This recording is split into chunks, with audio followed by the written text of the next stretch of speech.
पश्यैतां पाण्डुपुत्राणाम् आचार्य महतीं चमूं व्यूढां द्रुपदपुत्रेण तव शिष्येण धीमता।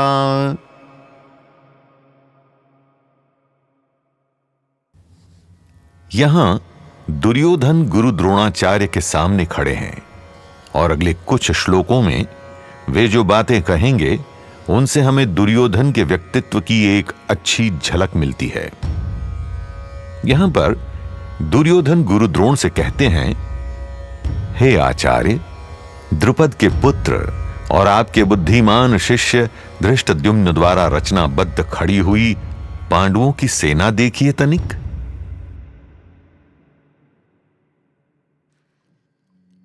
सर्वप्रथम यहां धृष्टद्युम्न का नाम आना कोई संयोग नहीं है। धृष्टद्युम्न राजा द्रुपद के पुत्र हैं और ये नाम लेकर दुर्योधन यहां गुरु द्रोण को उकसा रहे हैं।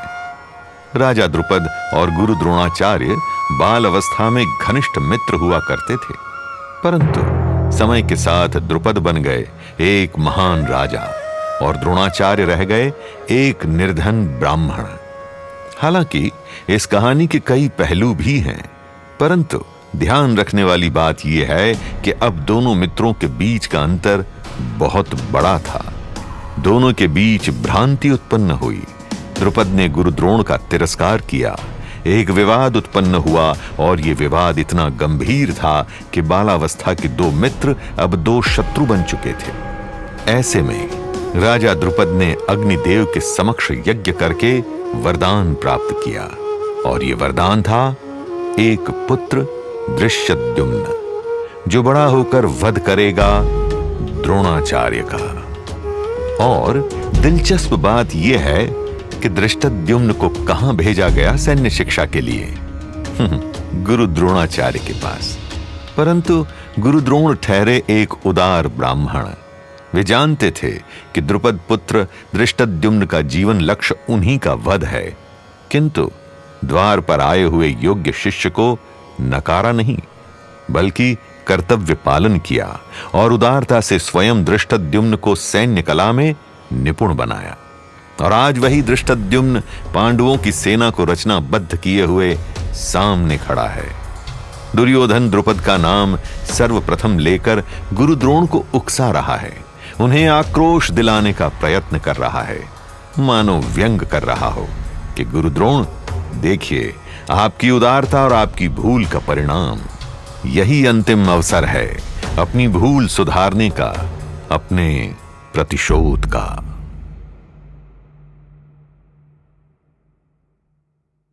दुर्योधन के डर की मनस्थिति यहां साफ झलक रही है।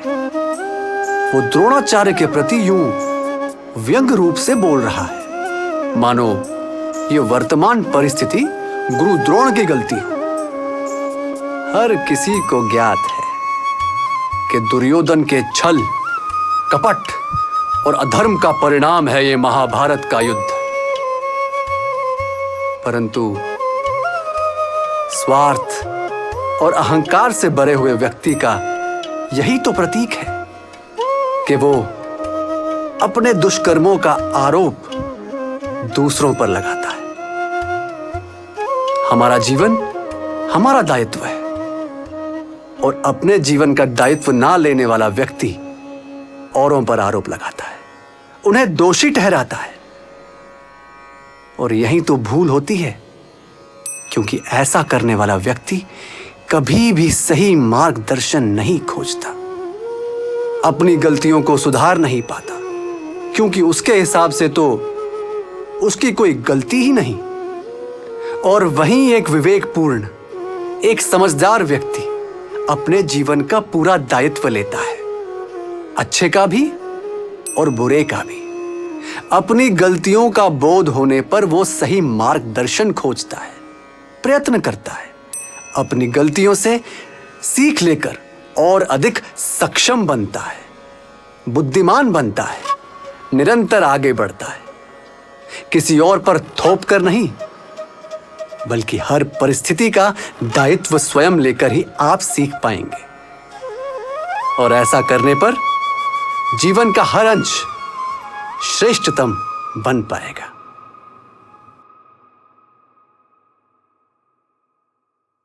आपको क्या लगता है कि धृष्टद्युम्न को यहां आपका बुद्धिमान शिष्य बुलाकर दुर्योधन किसकी प्रशंसा कर रहा है?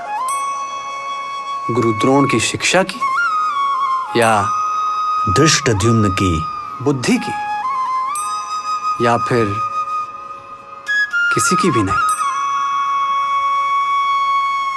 कटाक्ष की भाषा, कटाक्ष की भाषा है ये। गुरु द्रोण के लिए दुर्योधन के मन में द्वेष इसीलिए भी है क्योंकि वे पांडवों से प्रेम करते थे और शायद दुर्योधन से थोड़ा अधिक। परंतु क्या इसमें गुरु द्रोण की कोई गलती है? बिल्कुल नहीं। किसी से उनकी अच्छाइयों की वजह से स्नेह करना बुरा तो नहीं, और ऐसा स्नेह रोका भी तो नहीं जा सकता। पर दुर्योधन तो पूर्ण नियंत्रण चाहता है, इस बात पर भी कि गुरु द्रोण पांडवों से प्रेम ना करें। और क्योंकि ये उसके नियंत्रण में नहीं है, वो जुझलाकर कटाक्ष की भाषा का प्रयोग कर रहा है। कटाक्ष शब्द में ही उसका निहित रूप है। ये शब्द काटता है, ये शब्द काटता है संबंधों को, परिजनों के हृदय को।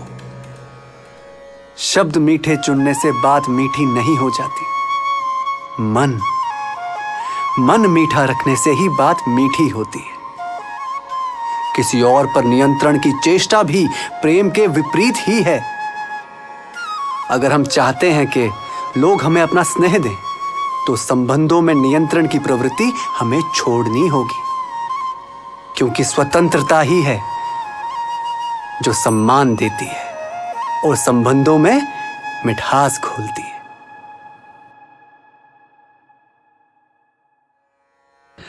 परंपरागत रूप से तो एक शिक्षक सर्वोच्च सम्मान के योग्य है ना, परंतु फिर भी दुर्योधन यहां कटाक्ष कर रहा है। उसकी बातों से कटुता साफ झलकती है। ऐसा क्यों? इससे हमें व्यवसायिक जीवन की एक बहुत बड़ी सीख मिलती है। दुर्योधन अपने राजसी पद और शक्ति से इतना मोहित है कि वो भूल गया है यही गुरु द्रोण हैं जिनकी सैन्य शिक्षा की वजह से वो स्वयं आज एक महान योद्धा है, कौरवों का नेतृत्व करने के योग्य है। दुर्योधन की ऐसी द्वेष भावना का मूल है उसका अहंकार, और यही अहंकार बनेगा उसके पतन का कारण।